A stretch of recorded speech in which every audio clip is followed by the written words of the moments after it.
Shalom Bapak Ibu yang dikasihi Tuhan. Sudah masuk bulan November ya.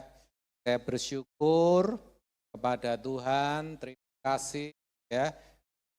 Ada di tempat ini sama saudara suasana yang dengan sukacita ya.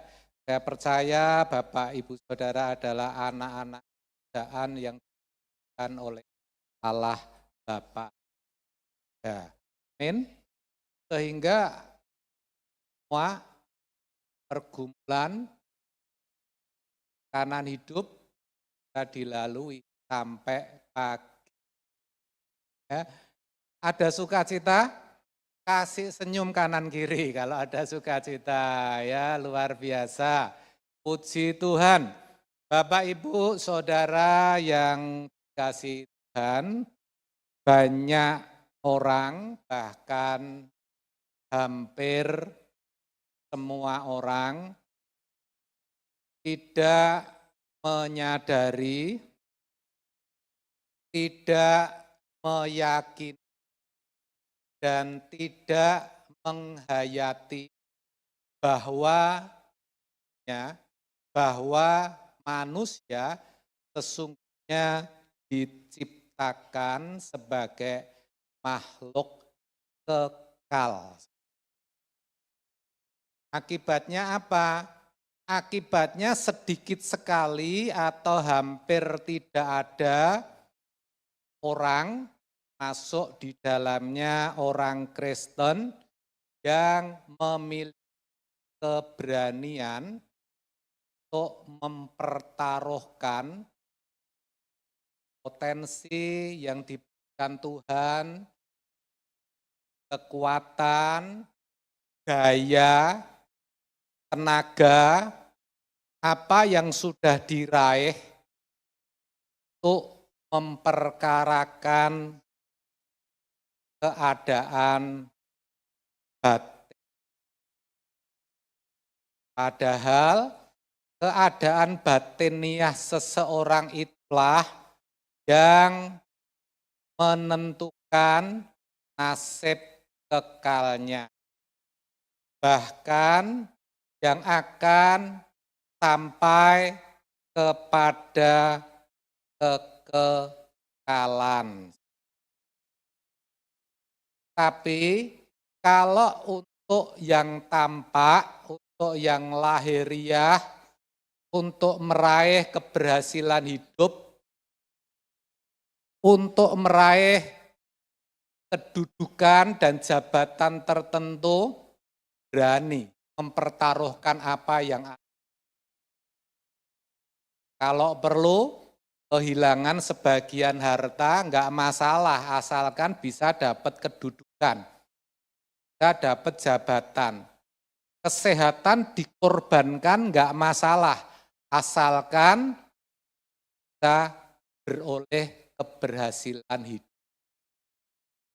Sebetulnya satu kesalahan besar, dan ini merupakan keberhasilan kuasa gelap dalam menanamkan pengertian yang salah.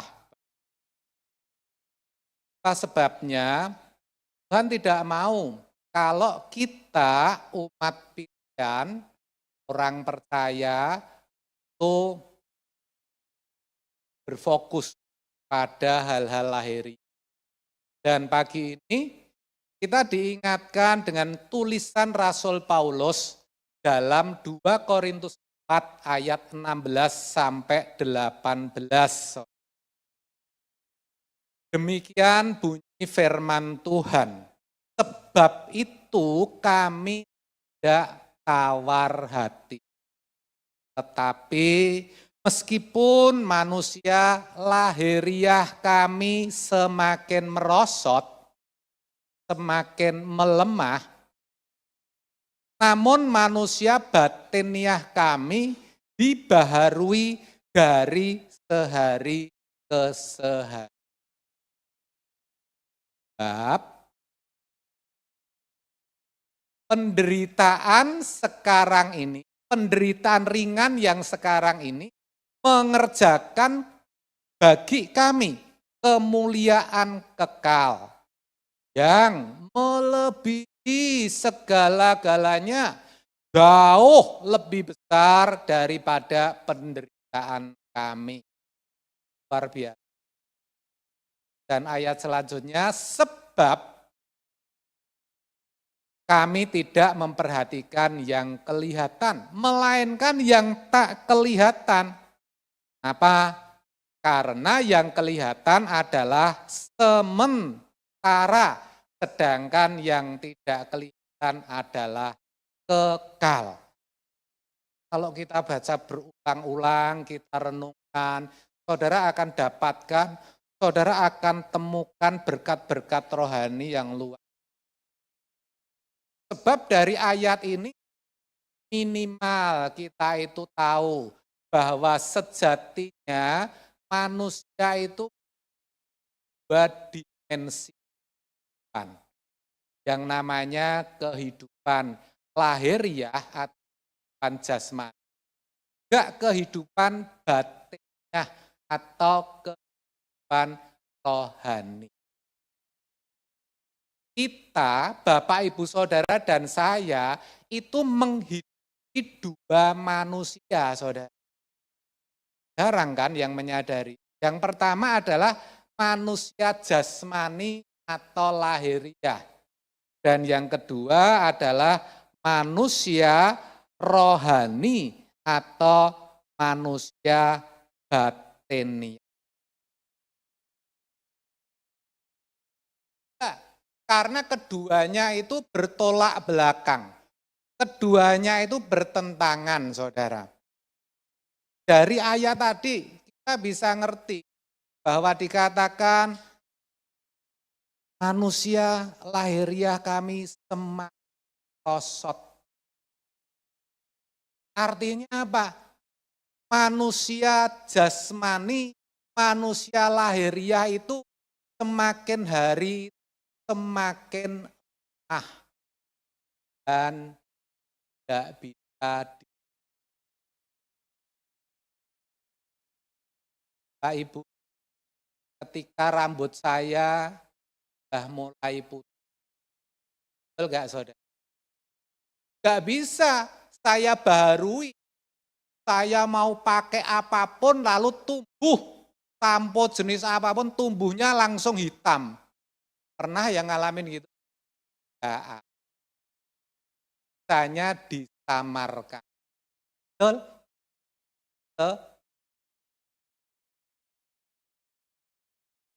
Gigi ini kalau sudah tanggal, semakin umur itu semakin tanggal, saudara. Semakin ompong katanya. Itu enggak bisa dibaharui, saudara. Enggak bisa kelihatan enggak ompong. Bisa enggak? Enggak bisa.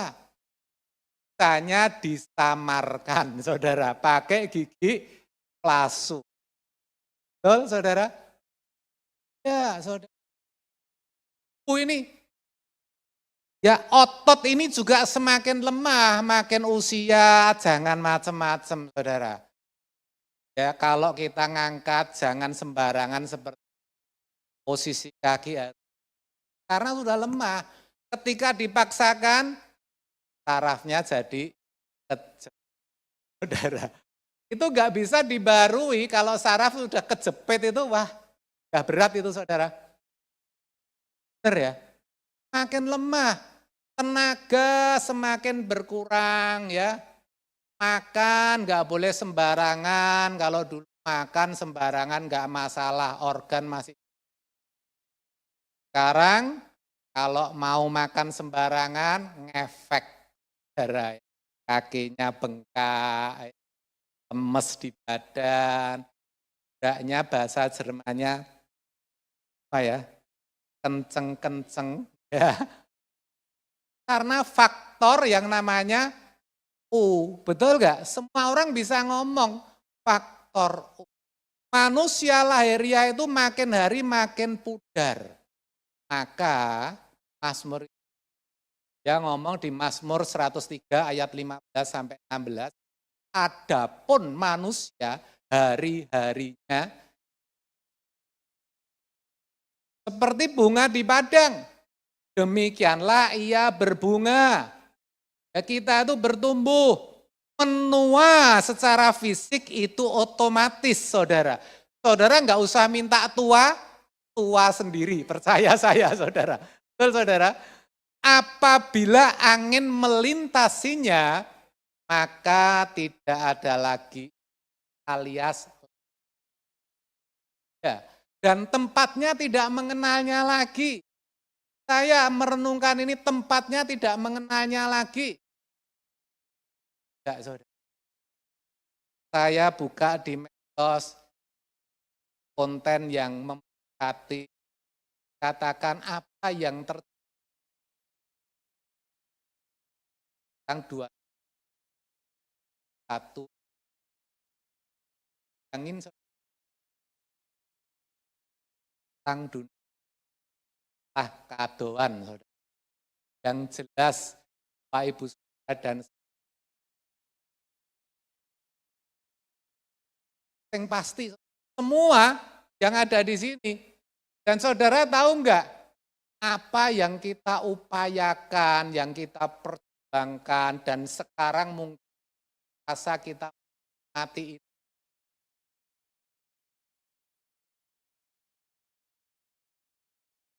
Yang kita beli dengan kredit tahun itu jatuh tangan orang, jatuh ke anak saudara belum tentu. Ya. Magis. Dan kita sudah tidak dikenal lagi. Jangan saudara pikir, wah aku nih hidupku berpengaruh loh sekarang. Semua kalau saya kasih tahu manut 21, 25. Saudara tidak di. Seperti juga saat ini kita tidak orang-orang yang hidup sebelum. Saya sampaikan anak saya tidak tahu papa mama. Dia lahir orang tua saya udah nggak ada, kan baru umur 4 bulan. Yang lain belum ada. Coba ditanya namanya engkong siapa? Coba saudara tanya. Belum tentu tahu itu saudara. Nggak ngerti. Nggak tahu. Saudara sudah dilupakan. Hah? Jangan sombong saudara. Benar nggak saudara? Kadang-kadang saya sering mengungkapkan lah ya, yang enggak saudara. Ya keluarga itu mengingat paling lama itu 2-3 bulan sampai setahun. Kalau temen ya 2 minggu hilang saudara. Udah. Tetapi beda kan yang namanya manusia batin. Nah, kalau tadi manusia lahiriah itu menyangkut yang tampak, menyangkut fisik, tetapi manusia batinnya itu menyangkut roh, hati, perasaan, itu manusia. Dan manusia batinnya dibahas. Katakan amin. Bapak Ibu Saudara punya loh manusia batinnya. Ingat itu bisa dibaharui. Manusia batinnya itu. Dia tidak terpengaruh dengan keadaan fisik. Makanya Rasul Paulus mengatakan, ya, meskipun manusia lahiriah kami, fisik kami itu makin lemah, makin merosot, batiniah kami itu dibaharui. Dan kita melihat orang-orang tertentu, kalau Rasul Paulus sendiri, kita lihat ya, dia dianiaya, dia disekah, dicambuk, dia menderita, dia darah. Secara fisik lemah, tapi secara batin dia kuat. Ya. Kenapa? Karena dia bisa berkata, sebab itu kami tidak tahu. Artinya apa? Rasul Paulus tidak putus asa. Bahkan di dalam penjara, dia bisa tulis surat dia ngomong kepada jemaat Tesalonika, bersukacitalah. Betul enggak, saudara? Mosok dia bisa ngomong begitu?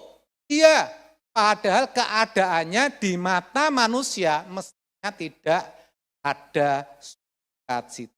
Tapi dia bisa.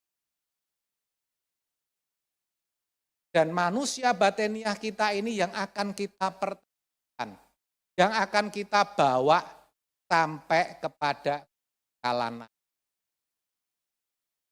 Amin. Kira-kira Tuhan menghendaki mana? Menghendaki manusia hati dan perasaan. Dalam banyak ayat Alkitab berkata Allah tidak melihat apa yang dipandang mata, tapi dia melihat hati. Pagi ini Tuhan melihat hati saudara. Apa yang ada di hatimu? Bagaimana?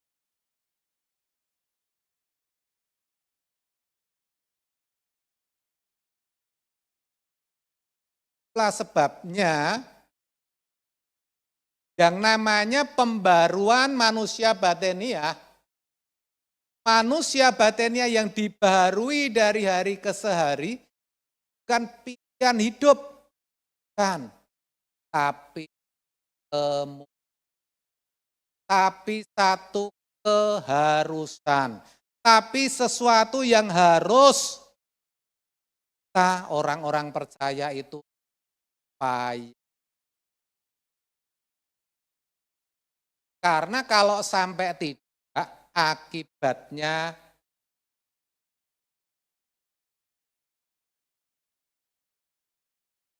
Bapak Ibu, pertanyaan yang bisa muncul adalah apa akibat jika manusia batiniah kita itu tidak apa yang terjadi? Yang pertama, kita akan mengalami lemah rohani. Kita akan mengalami apa, saudara? Lemah rohani. Orang yang lemah rohani itu akan tampak dari ketika masalah itu, ketika mengalami sakit penyakit yang tidak kuntai, itu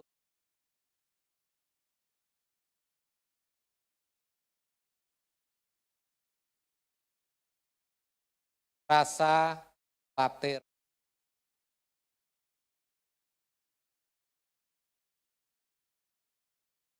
Orang yang lemah rohani.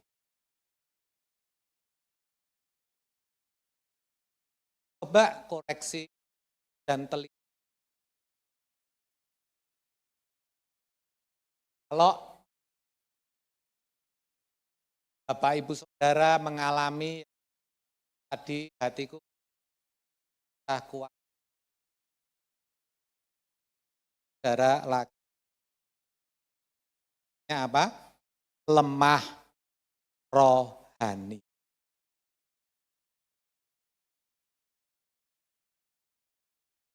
Yang pertama. Yang kedua, apa saudara? Kita akan hidup berdasarkan hal-hal yang tampak, hal-hal hidup kita itu selalu bergantung, selalu mengandalkan apa yang kelihatan.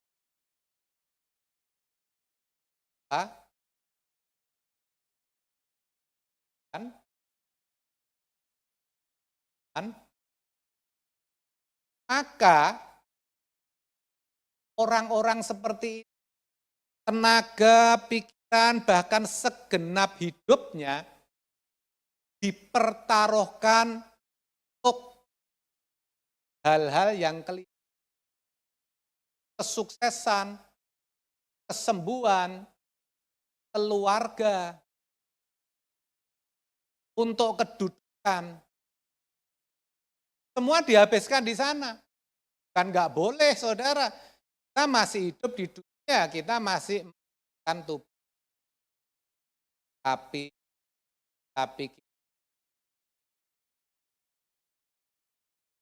jangan sampai menghabiskan seluruh energi sehingga kita tidak punya waktu lagi memperkarakan, mempersoalkan manusia batiniah. Amin. Bahkan tidak sedikit kita melihat orang memiliki ambisi tertentu dalam kehidupan ini, dan kita tahu sejatinya apa yang menjadi tujuan hidupnya, yaitu jadikan dos supaya bisa hidup nyaman di urusan kekekalan nanti. Akhirnya ya, tanpa sadar sebenarnya sedang menggiringnya kepada yang namanya orang yang hidupnya didasarkan atas hal-hal yang tampak atau hal-hal lahiriah. Sebenarnya dia kehilangan arah hidup, gak ngerti jadinya apa toh. Tujuan hidupnya itu gak ngerti, saudara. Atau saya katakan tujuannya salah. Kebahagiaan itu bisa dibangun dari hal-hal yang padahal kebahagiaan yang sejati, kebahagiaan yang sesungguhnya lahir dari damai dan suka.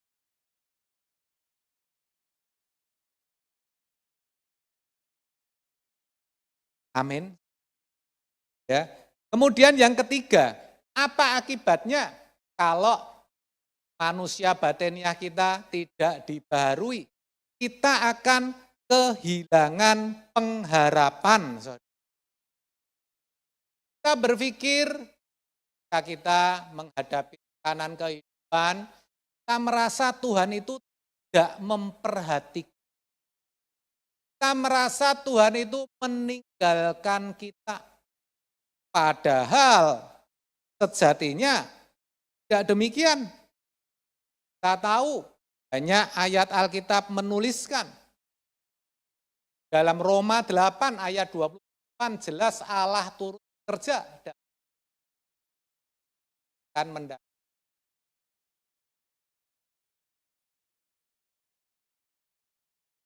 Kita merasa harapan itu sudah tidak ada. Kita mengalami yang namanya keputusasaan hidup. Kita merasa hidup kita itu sia-sia. Kita lelah, kita letih dengan hidup. Kita sering berkata, Tuhan kenapa hidupku seperti ini? Dan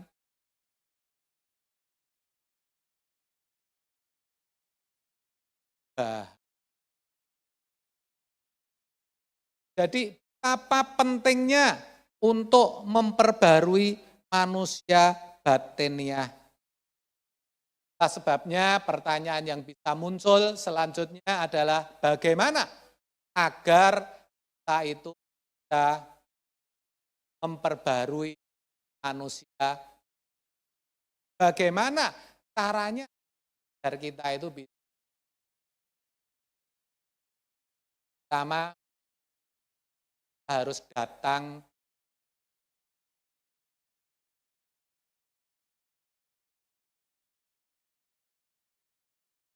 dalam 2 Korintus 4 ayat yang jelas dikatakan batiniah kami baru dari hari ke kita harus datang kepada Tuhan. Kita melalui dan kita melalui pembacaan firman Tuhan, melalui saat teduh, Kalau di dalam ibadah khusus hari Rabu, saya sampaikan kenapa Tuhan Yesus mengajarkan kalimat dalam doa Bapa kami yang mengatakan, berilah kami pada hari ini makanan. Maksudkan supaya kita memiliki ketergantungan pada Tuhan. Kita memiliki interaksi dengan Tuhan setiap hari.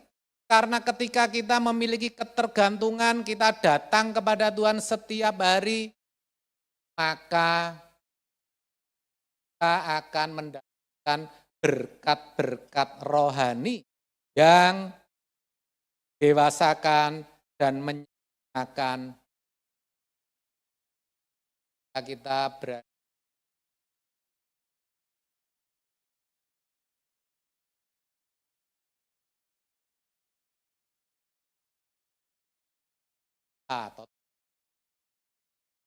Mazmur menuliskan dalam Mazmur 51 ayat yang ke-12, katakan, jadikanlah hati tahir ya Allah, dan perbaharuilah batinku dengan roh yang teguh.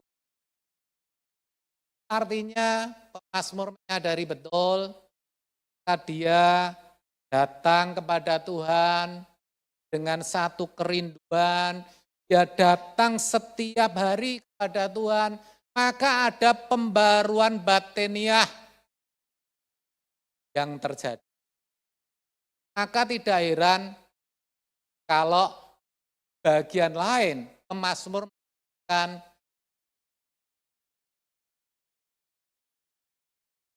seperti yang merindukan, demikian jiwaku akan engkau. Betapa indahnya, betapa bahagianya kalau kita bisa memiliki gairah apa yang dimiliki. Kita alami itu. Saudara bisa rasakan itu. Saudara coba, saudara sungguh, setiap hari sekalipun di rumah, tempat kerja, usahakan dengan luangkan waktu untuk kehidupan.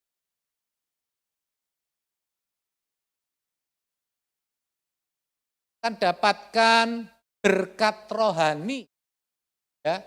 Ada sesuatu yang saudara akan tangkap, hati ini kita teduh, kita lebih baik.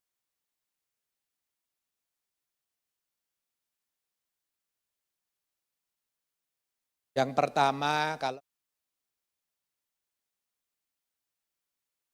baru pada Tuhan setiap.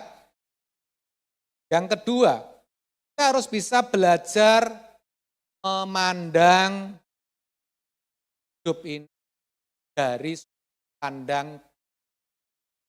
Kita harus bisa memandang segala sesuatu itu dari perspektif kekalan. Sebab segala sesuatu, apa yang terjadi, apa yang kita alami dalam hidup, kita lihat pandang.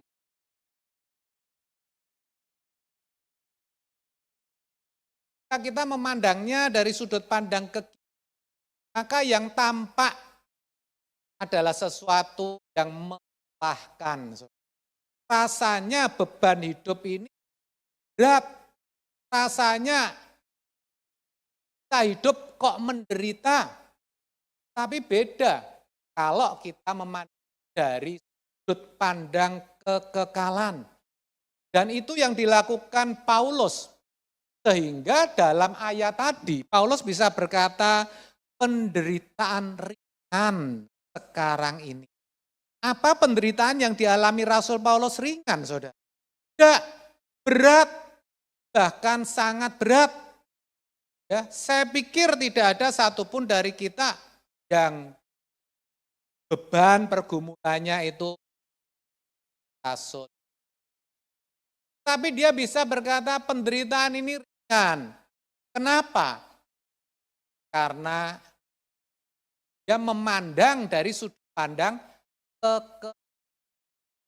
ketika menghadapi pergumulan, ketika menghadapi persoalan, masalah, mata itu tidak tertuju pada pergumulan, tidak tertuju kepada masalah itu, tapi apa yang dibalik pelajaran apa, hikmat apa, berkat rohani apa dibalik yang kita hadapi. Kemuliaan apa yang Tuhan akan nyatakan melalui kita, melalui persoalan yang kita. Rasul Paulus bisa melihat itu. Sehingga dia menuliskan kepada jemaat di Roma dalam Roma 8 ayat 18. Katakan, sebab aku yakin bahwa penderitaan zaman sekarang ini tidak dapat dibandingkan dengan kemuliaan yang akan Dia bisa melihat, sekalipun belum mengalami, tapi bisa melihat apa yang akan dialami di balik langit biru, di seberang kubur, yaitu kemuliaan yang jauh lebih besar daripada penderitaan. Hanya lain katakan cari yang caranya gimana? Mulai dari apa? Dan Kolose 3 ayat 1 mengatakan carilah perkara yang di atas. Tapi ayat 2 mengatakan kan perkara. Karena caranya kita mencari perkara yang di atas. Caranya kita mencari dahulu kerajaan Allah dan kebenarannya. Lewat apa? Pikiran kita lah yang menentukan. Ya. Kalau orang tidak mengerti ini ketika menghadapi persoalan pergumulan yang hebat, dia memandangnya dari sudut pandang kekinian dan merasa apa yang dialaminya itu merupakan musibah, merupakan kecelakaan, merupakan malapetaka. Sepertinya langit itu runtuh. Mungkin saat ini ada di antara saudara yang merasakan demikian. Sepertinya langit itu hidupnya sudah berakhir. Enggak, saudara, keliru. Kalau saudara sampai seperti itu, artinya saudara saat ini sedang saudara harus bisa melihat dari perspektif kekekalan. Kalau kita sanggup untuk melihat segala sesuatu dari perspektif kekekalan, hati kita itu damai.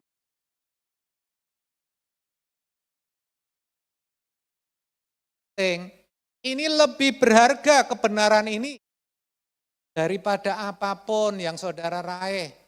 Saudara bisa berhasil sukses dalam usaha saudara, tapi ketika saudara mengalami kekuatan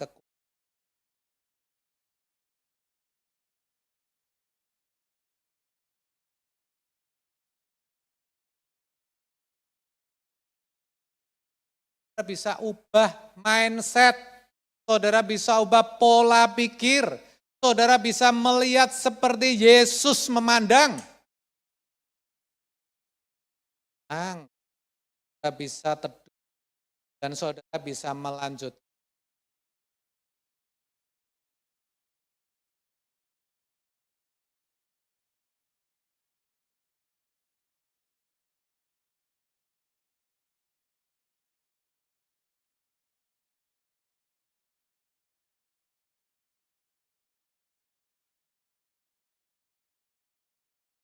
kan? Ketika tidak ada ancaman, coba ketika ada ancaman, kita bisa nggak keluar dari hati kita? Bersamamu.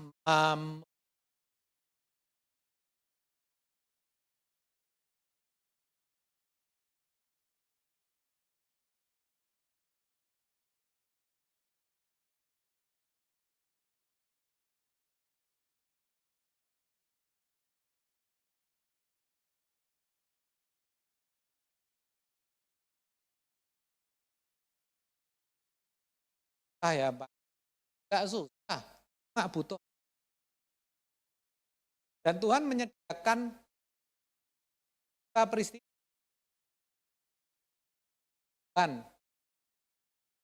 Kalau kita mau, enggak. Dan yang ketiga, bagaimana kita bisa memperbarui manusia batin? Enggak.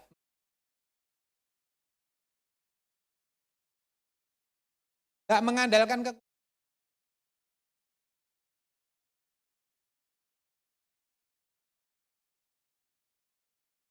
manusia itu rapuh. Sering saya sampaikan, baru sakit sedikit. Udahlah, saudara. Bukti bahwa manusia lemah. Makanya ada pujian.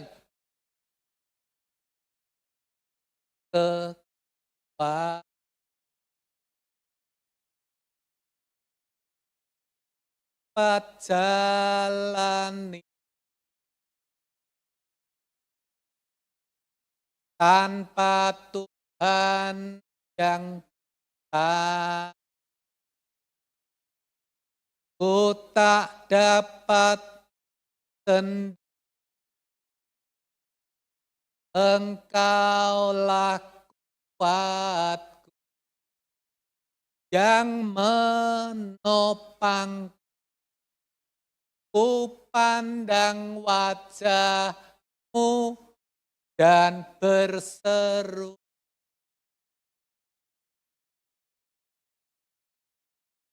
datang dari, peganglah tanganku, jangan lepas, Kaulah harapan dalam.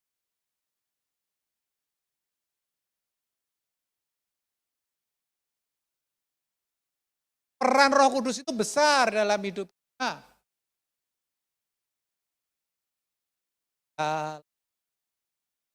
Satu angkatnya dosa-dosaku ampun,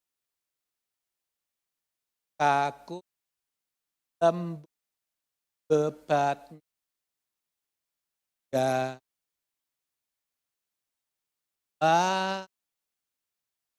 Peran siapa itu? Roh Kudus. Roh Kudus. Jadi jangan andalkan kekuatanmu. Gak kuat percaya saya. Udahlah, pikiran ini harus sabar. Supaya Roh Kudus bisa mengerjakan satu kemuliaan melalui hidup kita. Seperti dituliskan dalam 2 Korintus 3 ayat 18. Dan kita semua mencerminkan kemuliaan Tuhan. Kita bisa mencerminkan kemuliaan Tuhan dengan muka yang tidak berselubung. Dan karena kemuliaan itu datangnya dari Tuhan yang adalah roh. Maka kita diubah menjadi serupa dengan gambarnya dalam kemuliaan yang semakin besar. Kalau tubuh kita semakin rendah lagi, maka yang harus kita perkuat adalah kita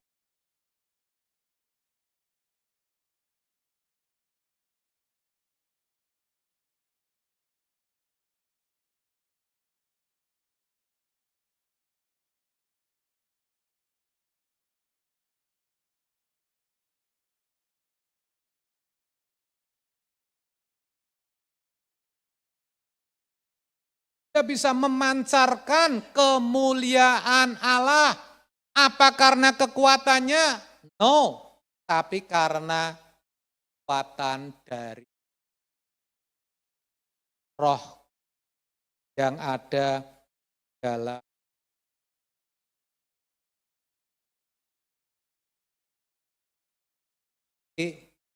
harus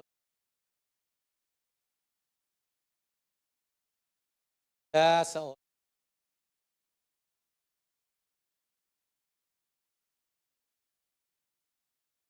tarik.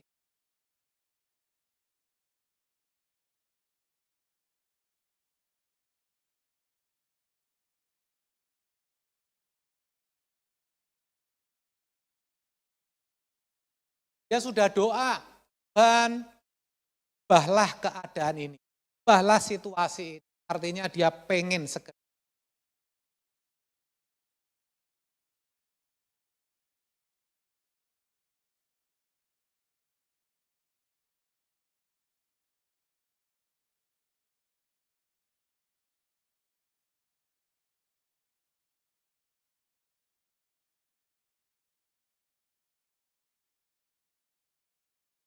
Dia bekerja.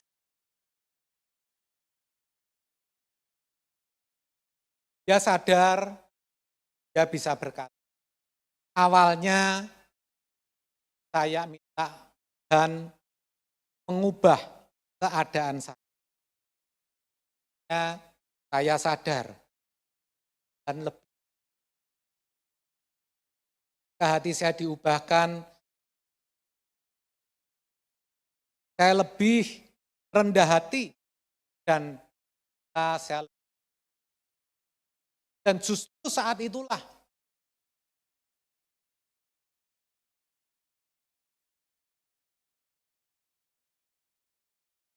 jangan andalkan kita berusaha itu wajib.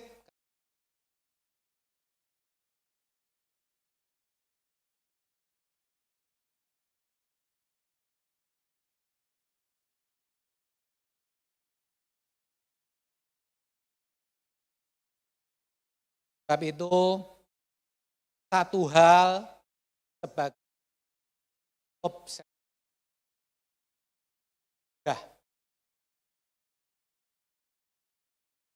Kita nggak bisa mencegah agar kita tidak. Dan kita jangan berharap kita akan semakin kuat. Tapi satu hal, kita bisa.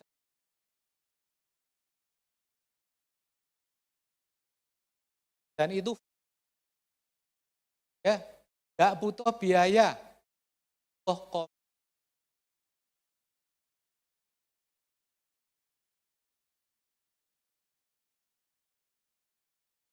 Saudara akan menjadi orang Kristen.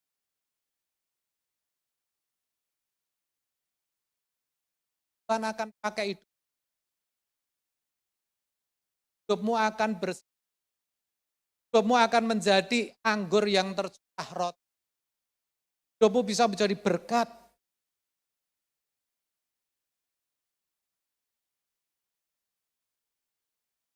Kembali.